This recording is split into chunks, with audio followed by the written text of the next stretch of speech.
Hello and welcome to a quick video covering the distribution analysis dashboard on Index Edge. This dashboard can be found just below the Matchday Scores tab here. And basically this distribution analysis dashboard can be really useful to both see the overall sort of overview of matchday scores on Football Index and the type of scores that players hit, but it can also be good to compare specific players as well to the rest of the market, and also to use this range of filters to see what sort of conditions players hit particularly good matchday scores under. So first of all, the best thing to do with this dashboard is probably to change this starting lineup filter to lineup.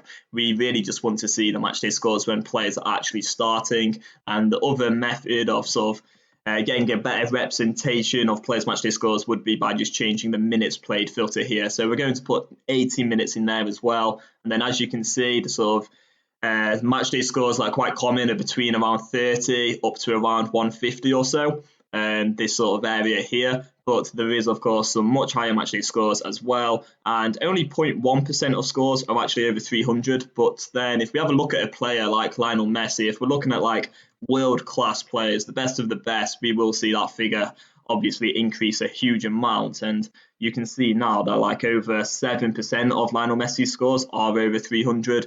So really impressive stuff from him. And then you could also change the date range as well to see how in form a certain player is, and you could kind of sense how in form they are by comparing one date range to another. So if we look at the last few months, we can see that 16.7% of Lionel Messi's scores since the start of December are actually over 300, indicating that he is in particularly strong form right now. The other thing that we can do is change the home and away filter, and that can be quite interesting. You will get some players who do perform particularly well at home. 25% of Messi's scores have been over 300 there when he's played 80 minutes or more, and then away he hasn't hit any scores over 300.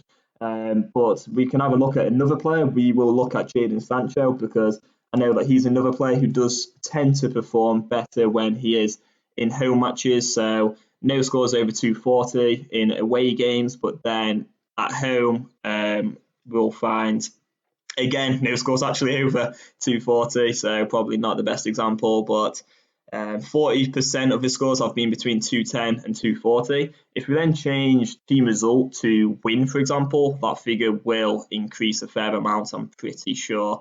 So let's have a look. Yeah, so 100% of his scores in home wins since the start of December, when 80 minutes have been played, have resulted in Sancho hitting a 210 or more.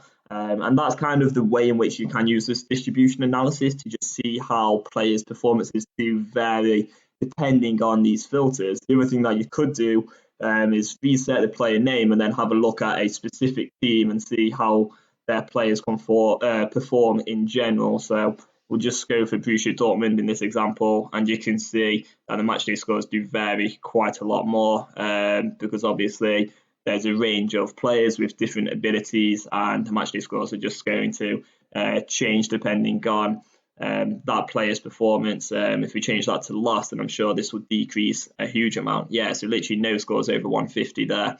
So that can all be quite interesting. The other thing that you can do, I'm just going to reset the distribution analysis dashboard here and have a look at position rank. That's something that can be quite interesting. So if you want to have a look at the sort of scores needed to come, in fact, we'll just have a look at players to come first in their position. You can see that the scores needed are quite high, really.